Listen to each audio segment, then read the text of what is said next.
Hello students, this is Vikas Mahajan and I welcome all of you in Madhvi Institution online lecture channel for SYBCom and our subject is Foundation course.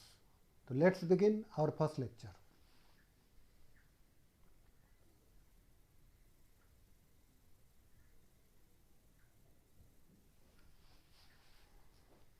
Actually there are 4 modules. Out of 4 modules we are going to start the first one, that is human rights violations. आप लोगों ने FYBCom में human rights के बारे में पूरा study किया है. ह्यूमन राइट्स पूरे ग्लोब के ऊपर जितनी भी पॉपुलेशन है, आज करीबन दुनिया में 800 करोड़ पॉपुलेशन तक है, तो इन सभी को ह्यूमन राइट्स मिले हैं और मानवाधिकार, जो मानव है उसको अधिकार है. लेकिन आज का हमारा जो टॉपिक है वो वायलेशंस का है. वायलेशंस मतलब उल्लंघन, मीन्स ब्रेकिंग. ह्यूमन राइट्स को एंजॉय नहीं करने देते, लोग ब्रेक कर देते हैं, तो उसको हम डिस्कस करने वाले हैं. नाउ यूनिट स्ट्रक्चर कैसा रहेगा आपके सामने है. तो इसका ऑब्जेक्टिव्स है फर्स्ट पॉइंट, सेकंड पॉइंट है इंट्रोडक्शन, थर्ड पॉइंट है मीनिंग ऑफ वल्नरेबल ग्रुप्स, फिर फोर्थ पॉइंट है forms of violation of rights, fifth point है violation of rights of scheduled caste, और सिक्स पॉइंट है violation of rights of scheduled tribes, सातवां point है violation of rights of women, आठवां है violation of rights of children, ninth है violation of rights of minorities, tenth violation of rights of disabled, and 11th violation of rights of the elderly people. और last में हम summary देखेंगे. लेकिन आज के इस लेक्चर में हम करीबन 1.6 तक जा सकते हैं, that is violation of rights of scheduled tribes. बाकी women, children, minorities, disabled, elderly people हम अगले लेक्चर में देखेंगे. So let's begin.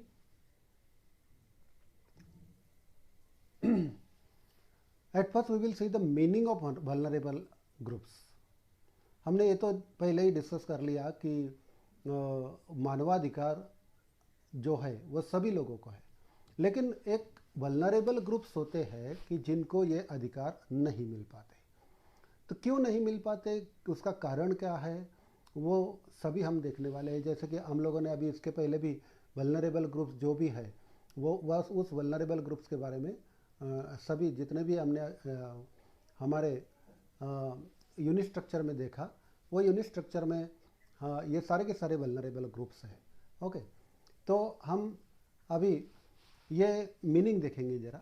Our society is diversified patchwork of different sets of people practising different cultures, customs and belonging to different race, religion, caste, gender and so on. आप लोग समझ ही गए होंगे कि इंडिया ऐसी कंट्री है कि जहाँ पर लोग यानी पॉपुलेशन जो है, उस पॉपुलेशन में जो प्रैक्टिस है यानी वो लोग अलग अलग चीज़ फॉलो करते हैं. जैसा उनका कल्चर अलग है, उनके कस्टम अलग है, उनका बिलोंगिंग भी अलग है, यानी कपड़े वगैरह धारण करना वो भी अलग है, उनका वंश अलग है, उनका धर्म अलग है, उनकी जाति अलग है, और जेंडर अगर मेल, फीमेल, ट्रांसजेंडर ये हो सकते हैं. तो ये डाइवर्सिटी है. और हम ऐसा भी कहते हैं कि there is unity in diversity. लेकिन ये डाइवर्सिटी कुछ अलग चीज़ की है. ये डाइवर्सिटी के कारण यानी these diversities however lead to a lot of inequalities. Inequalities का मतलब होता है असमानता इन द पॉपुलेशन, यानी हमारे पॉपुलेशन में समानता नहीं है. In such conditions there is a growth of vulnerable groups who are the most exploited, suppressed and discriminated groups in the country. तो इसका मतलब ये हुआ कि ये जो वल्नरेबल ग्रुप्स है ये सबसे ज़्यादा शोषित होते हैं, सप्रेस्ड होते हैं. इसका मतलब कि उनको दबाया जाता है, उनकी आवाज़ नहीं सुनी जाती, और डिस्क्रिमिनेशन किया जाता है उनके साथ, यानी भेदभाव किया जाता है ताकि उनको अपने हक ना मिले। So the constitution of India uses the term weaker section two refer these vulnerable groups. हमारा जो कॉन्स्टिट्यूशन है, संविधान है, वो संविधान इसको वीकर सेक्शन ये शब्द प्रयोग करता है। Forms of violation of rights, अभी हम देखने वाले हैं फॉर्म्स, इसके प्रकार कौन कौन से। The unjust treatment meted out by these vulnerable groups are stated as follows। इसमें सबसे पहला पॉइंट आता है डिस्क्रिमिनेशन का। These groups are discriminated on grounds of being socially and economically weaker sections of the society। ये सामाजिक तौर पर और आर्थिक तौर पर वीकर सेक्शन होने के कारण इस बेस पर इनके साथ भेदभाव किया जाता है। और जहाँ तक केस है औरतों और बच्चों का, in case of women and children, it is much greater since the society treats them as biologically weak. यानी जीव शास्त्रीय दृष्टिकोण से अगर देखा जाए तो बच्चे और औरतें वीक होते हैं, दुर्बल होते हैं।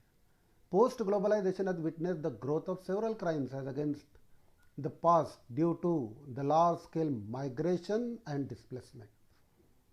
अब ये हमने लास्ट ईयर ही FI BCom में पढ़ा था, globalisation, privatisation and liberalisation.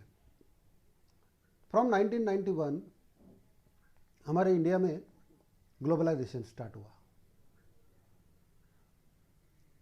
Liberalisation भी स्टार्ट हुआ और प्राइवेटाइजेशन भी स्टार्ट हुआ। यानी तब से लेकर अभी तक 2020 तक का ये जो सफ़र है, इस सफ़र में अगर हम देखें तो कई तरह के फिर क्राइम भी बढ़ गए हैं। इसको अगर हम देखें तो बड़े तादाद में लोग माइग्रेट करने लगे हैं और उनका डिस्प्लेसमेंट भी हुआ है।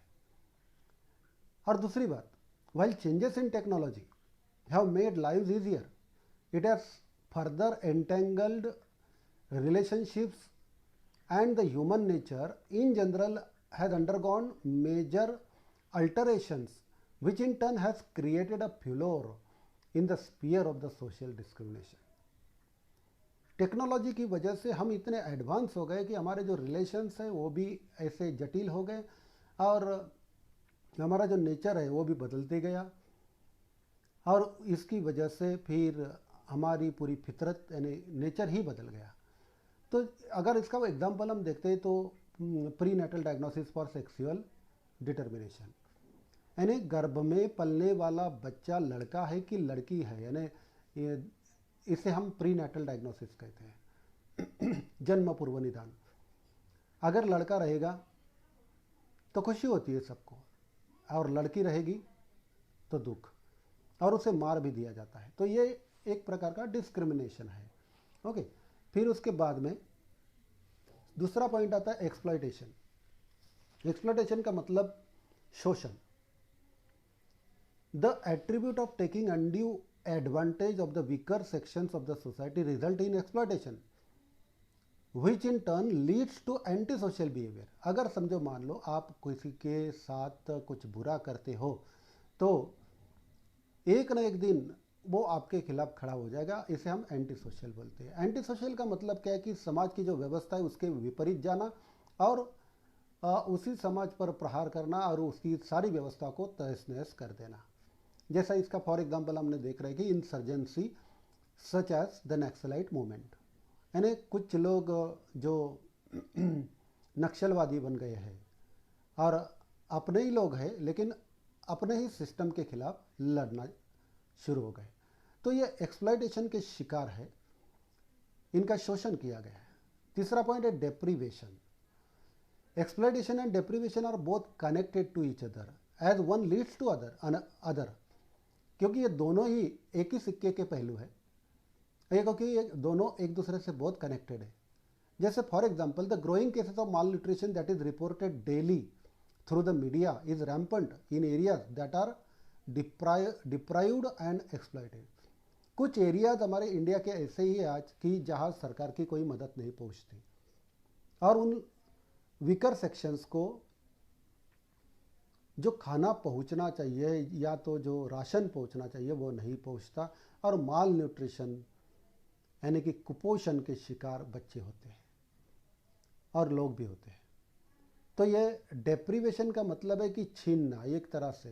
तो उनका ये एक्सप्लॉयटेशन हमने देखा कि उनको शोषण किया जाता है, और डेप्रीवेशन का मतलब है कि उन्हें निष्कासित किया जाता है, उन्हें छीन लिया जाता है। नेक्स्ट वन है चौथा पॉइंट की neglect. The other main attribute of vulnerability is neglect, which generally happens in the case of tribals and women, as they seem to be least empowered and illiterate. अभी जैसे case लेते हैं हम कि जैसे ट्राइबल्स है। Tribals का मतलब जो लोग पहाड़ी एरिया में रहते हैं, हिली प्लेसेस पर रहते हैं या जंगल में रहते हैं, यानी हम जिसे आदिवासी कहते हैं उन्हें इंग्लिश में ट्राइबल्स कहते हैं। और औरतें जो कि ज़्यादा लिखी पढ़ी नहीं है और उसके पास ज़्यादा पावर भी नहीं है। तो वल्नरेबिलिटी यानी इन ऐसे लोगों को निग्लेक्ट किया तो भी कोई प्रॉब्लम नहीं है, ये ऊपर वाला समाज सोचता है। तो ऐसे लोगों को निग्लेक्ट किया जाता है और उनके अधिकारों से उनको वंचित किया जाता है। And the last point is violence. The today's world is experiencing major cases of violence against the weak. आज के हम रोज पेपर में देखते हैं कि वीकर सेक्शंस पर हमले हो रहे हैं, उनके अगेंस्ट वायलेंस हो रहा है। So this is how you are manifested in insurgent movements and fight for survival movements. और फिर ये लोग अपने जीवन जीने के लिए संघर्ष करते हैं, आंदोलन करते हैं, मूवमेंट करते हैं। तो इस तरह से ये 5 पॉइंट हमने यहाँ पर डिस्कस कर लिए कि किस तरह से forms of violations of rights है, किस तरह से ये राइट्स खारिज किए जाते हैं, इनके अधिकार छीन लिए जाते हैं। अभी हम जाते हैं अगले पॉइंट पर, जो है कि violation of rights of the scheduled caste. Scheduled caste के बारे में आप जानते हो, you know it very well, that scheduled caste को हम हिंदी में कहेंगे अनुसूचित जाति, इसे हम दलित भी कहते हैं। So the traditional Indian society has a complex system of stratification based on the caste system. हमारे इंडिया में कास्ट सिस्टम जो है ये स्ट्रेटिफिकेशन पर आधारित है, यानी स्टेप बाय स्टेप या तो ऊपर जाना या तो नीचे आना। So it's grades the society in A hierarchical order which is socially visible in the behaviour of different caste group. हम लोग देखते हैं कि ब्राह्मण, क्षत्रिय, वैश्य और क्षुद्र, इन 4, और फिर बाद में इनकी कई सारी उपजातियाँ, तो ये अपना अपना जो विजिबल बिहेवियर है, तो ये सोसाइटी में हमें यानी विजिबल होता है, दिखता है। और ये हियरार्चिकल ऑर्डर है, जिस तरह से कि ब्राह्मण सबसे ऊपर, उसके बाद में क्षत्रिय जो है वो ब्राह्मण को ऑनर देगा, कि उसके बाद में वैश्य जो कि व्यापार करता है, बाद में क्षुद्र है जिसको कोई कीमत ही नहीं दी गई है ऐसे स्ट्रेटिफिकेशन में। So problems of the schedule caste can be enumerated as follows. तो इनके कौन कौन से प्रॉब्लम्स है वो हम अभी डिस्कस करेंगे। इसमें सबसे पहला आता है untouchability and other crimes. Untouchability has been a major crime practised for generations together against the lower caste. Lower caste के खिलाफ एक जो बहुत बड़ा हथियार है जो ऊंची कास्ट वाले यूज करते हैं वो है अनटचेबिलिटी। अनटचेबिलिटी का मतलब होता है अस्पृश्यता, mean the person who is not touchable और we should not touch him. So untouchability का मतलब होता है अस्पृश्यता, कि जिसको टच नहीं किया जाना चाहिए, जिससे दूर रहना चाहिए। There has always been a depiction of untouchability related crimes. और हम देख रहे हैं कि आज इतना हम सब लोग मिलकर, कोई किसी को नहीं पूछता है कि तो कौन से जाति का है, ट्रेन में सफ़र करते हैं, बस में सफ़र करते हैं, यहाँ तक कि एरोप्लेन में सफ़र करते हैं, लेकिन हम आज एक दूसरे को नहीं पूछते। लेकिन जहाँ एक दूसरे को लोग जानते हैं और अगर वहाँ इस तरह का अनटचेबिलिटी का उपयोग होता है या प्रयोग किया जाता है, तो इस इंसिडेंट में ये एक क्राइम कहलाता है, क्योंकि आज हम किसी के अधिकार को छीन नहीं सकते हैं। और there has been a depiction of untouchability related crimes in the media, and the government of India has taken several measures to combat these sectarian crimes against the lowest in the social strata. हम देखते हैं कि media में भी और government के और से भी अनटचेबिलिटी को नष्ट करने के लिए या तो उसे नष्ट करने के लिए कई सारे प्रयास किए गए हैं। तो ये था अनटचेबिलिटी एंड अदर क्राइम्स, उससे रिलेटेड क्राइम्स। सेकंड वन है poverty. Along with the untouchability comes the issue of poverty, which is the most prominent held fear of the lower cast in the Indian society. अगर हम untouchability के साथ और दूसरा कोई point जोड़ना चाहते हैं वो है पॉवर्टी, गरीबी। गरीबों को कोई इज्जत देता नहीं है ऐसे भी, क्योंकि जिनके पास पैसा होता है वो लोग दूसरे को जो गरीब है उनको कोई कीमत नहीं देते। ओके, सो ये भी एक कारण है कि जिससे उनको अपने अधिकारों से वंचित रहना पड़ता है। So they are denied access to land holdings and all attempts made to undermine poverty is defeated in the long run.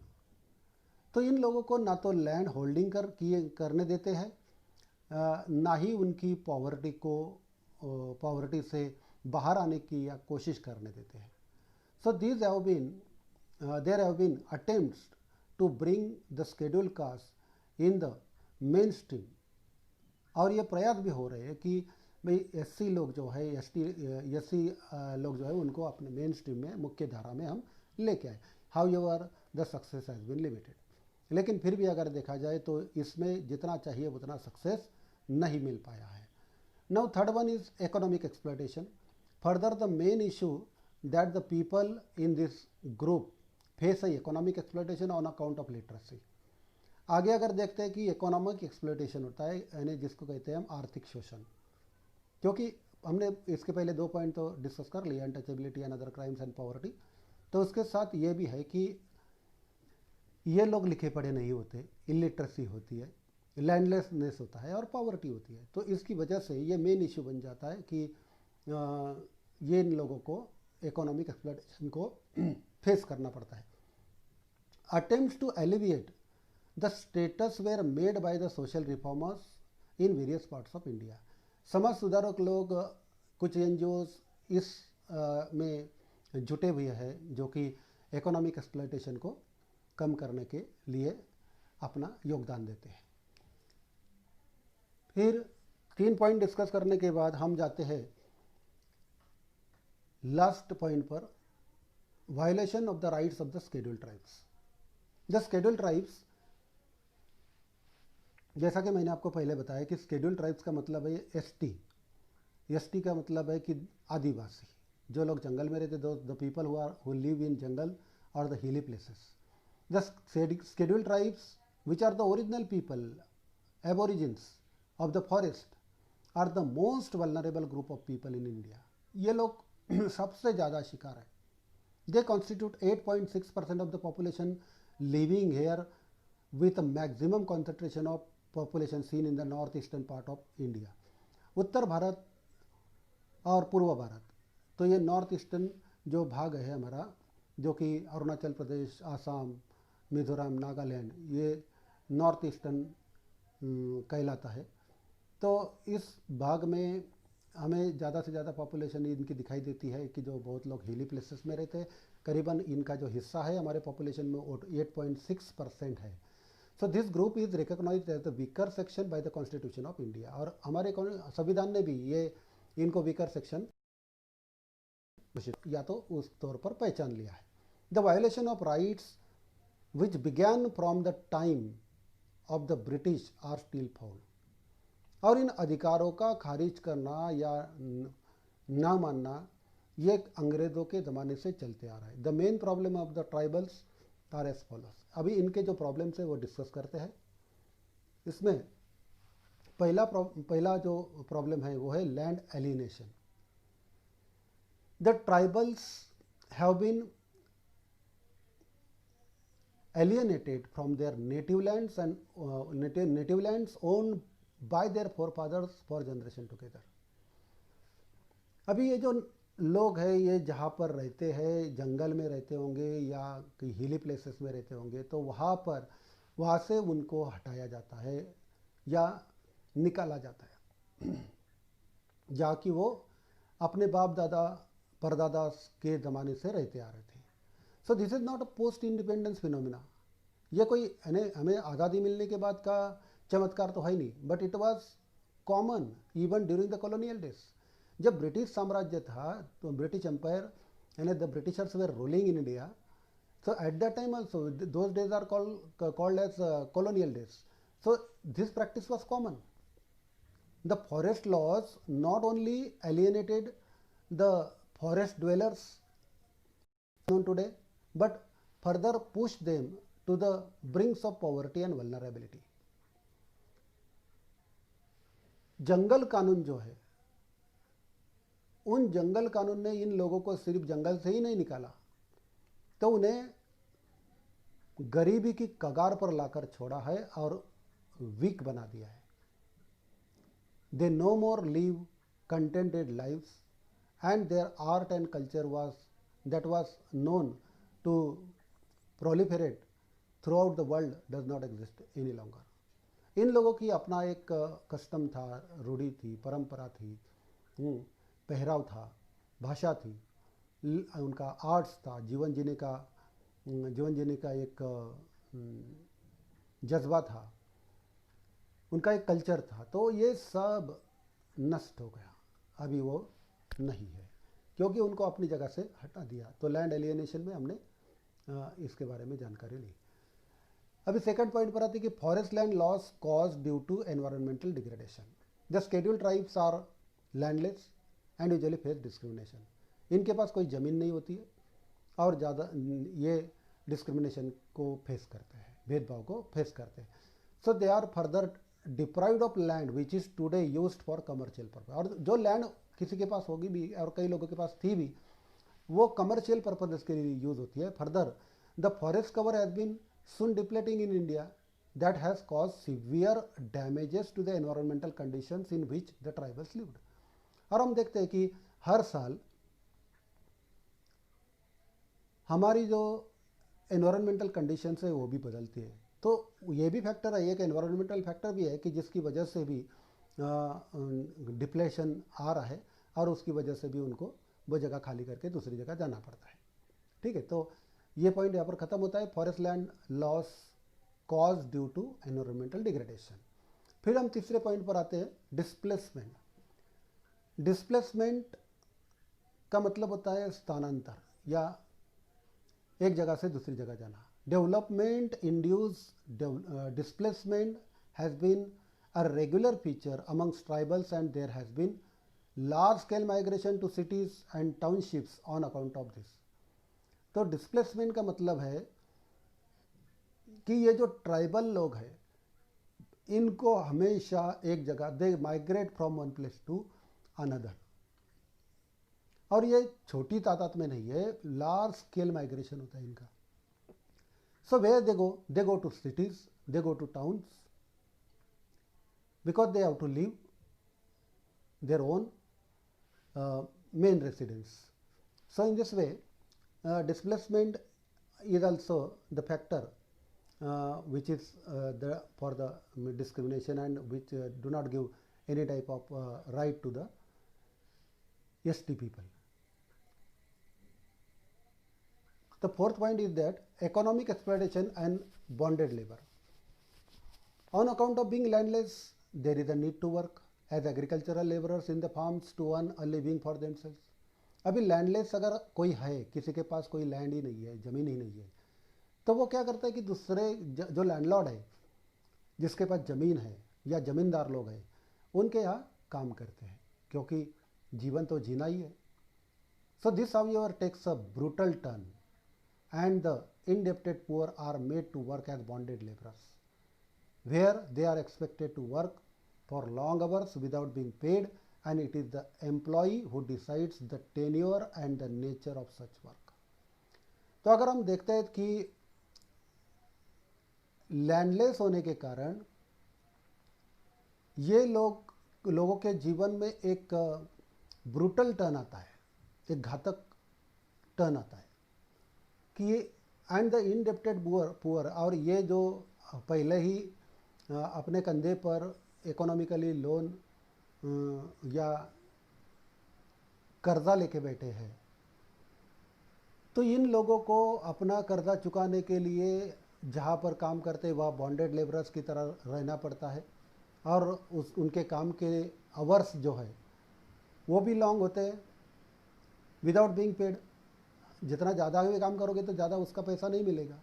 और जो एम्प्लॉय है वो अपना tenure, and it is the employer who decide the tenure and the nature of such work. और जो employ है वो वही डिसाइड करता है कि उसका टेन्योर कितना रहेगा, कितने साल तक काम करेगा, और उसका काम का स्वरूप कैसा रहेगा। So matter worsen when the families are attracted for not obeying orders.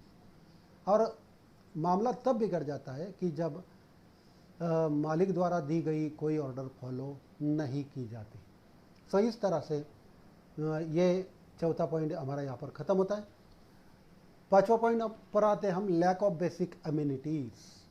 भाई जीवन जीने के लिए कुछ ना कुछ तो बेसिक लगता है, food, cloth, shelter, education, health, लेकिन जिसे हम बेसिक अम्यूनिटीज़ बोलते हैं, सुविधा बोलते हैं, उनका भी अभाव होता है।